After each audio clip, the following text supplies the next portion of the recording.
Alright, Josh here and welcome to another VGC 2019 team overview. So today, we're going to be using a Xerneas and Primal Groudon team with some familiar faces, but maybe a couple of little tricks.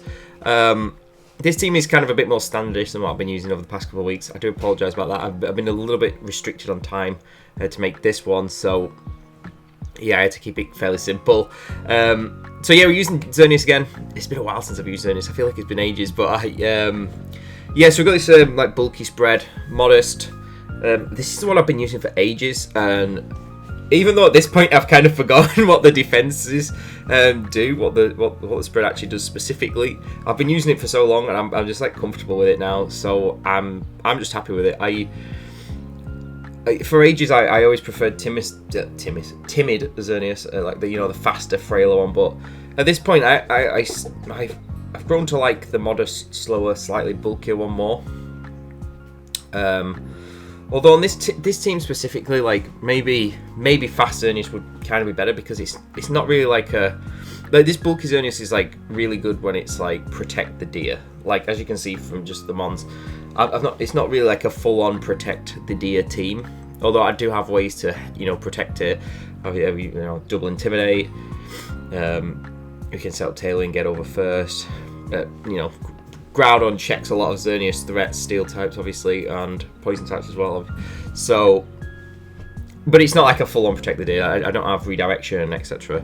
Or more than one fake out user or something like that. But it is still Well, I'm not saying it's easy to set up, but you set yourself up. You can still run over things. So that's the old deer. Like I said, I do apologise about not knowing the spread stuff anymore. I did know once upon a time, but by now I've forgotten. It's been so many months. Obviously, we've partnered it with Primal Groudon. A lot of people are swapping to Special Groudon.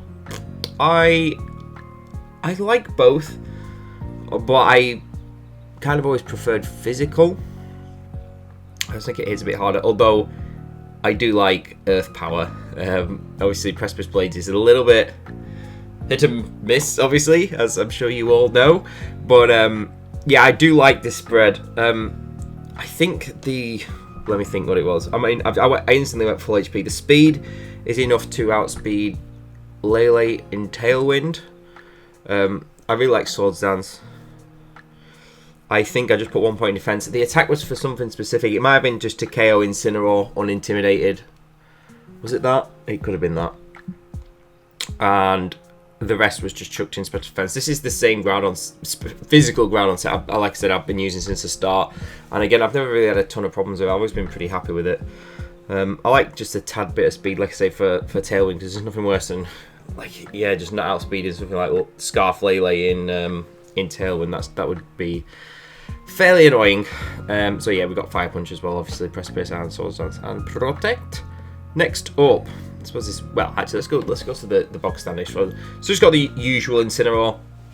I'm comfortable with it. It does what it needs to do. A lot of people are getting like Throat Chop on the go instead of Snarl. I still prefer Snarl. I really like Snarl, U-Turn, and Flare Blitz. I suppose if I was to put Throat Chop on or something, I'd probably drop Flare Blitz if anything, because we do have Primal Groudon already.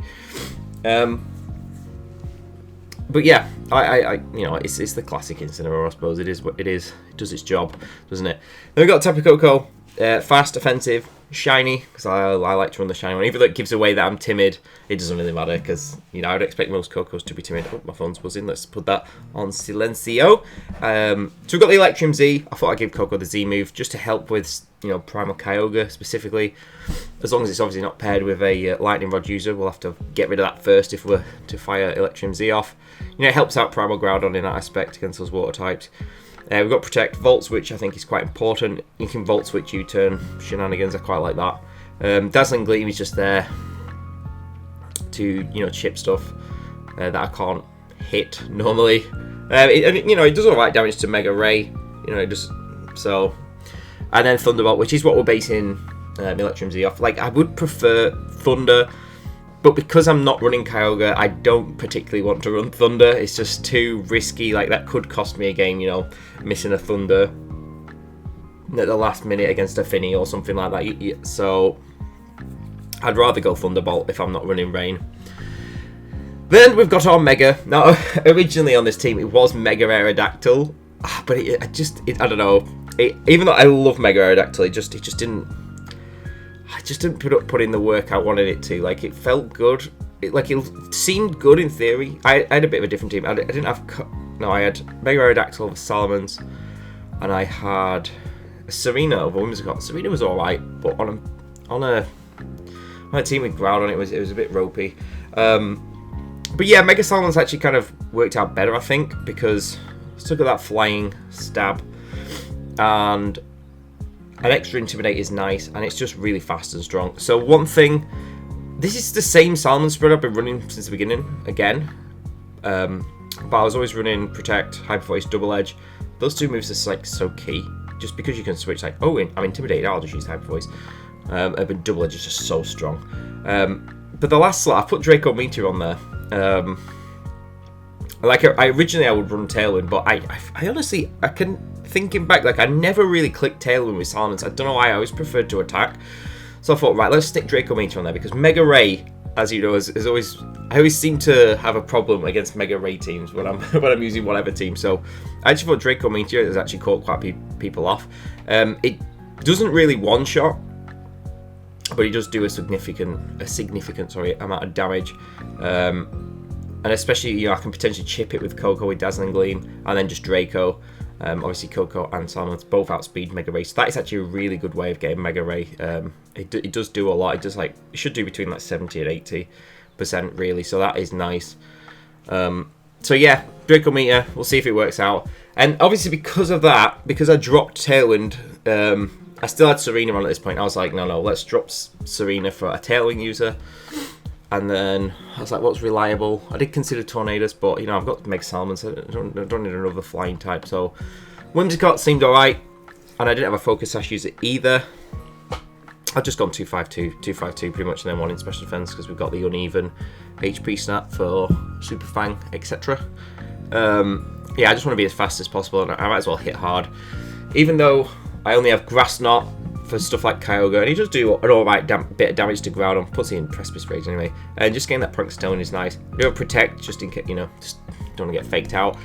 But Encore is something that intrigued me. I was like, oh yeah, like if I ran Whimsicott, I can run Encore. I'm really I don't know why, I've just got this really big thing about Encore at the moment. I just really like it. On the last team, obviously, we had Encore Raichu.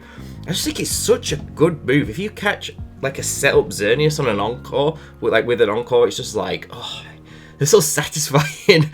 Oh yeah, it's just great. Obviously, the only thing is that now, obviously, I won't be able to Encore Incineroars like I could with Raichu, obviously, because Prankster does not affect Dark types, but I can still Encore other things, which is nice, and it is threatening. People, like, yeah, it's just really good. It can put you in a really good position just getting an Encore off. So yeah, and obviously Tailwind can really help out as well. Like if I just let Whimsicott just get in there, set up a quick Tailwind, and then potentially sweep with Xerneas, Groudon, Salamence, and Coco. They're all quite heavy hitters. I mean, Xerneas and Groudon are fairly bulky, and Incineroar's bulky, Salamence and Coco are a little bit glass cannony. But yeah, Tailwind might be quite good. I do like Uncle, so yeah, this team, like I've literally practiced with this team for about an hour, so we're gonna see how it goes. But in theory, I feel like it should be okay. Like, obviously, we've seen Xerneas, Groudon, Salamence have quite a bit of success most of the season. Actually, with Incineroar as well, but usually the other two are Finny instead of Coco. And in the last slot, it varies, doesn't it? It's usually a Moongus, really, for redirection. That team is a really solid team. Even now, I think it's still good. But yeah, let's give it a whirl. Hopefully, should be that the first episode of Battles will be up in about an hour. So thank you very much for watching this. And yeah, let's see how we get on. Cheers for watching, guys. Take it easy, and I'll see you all in a bit.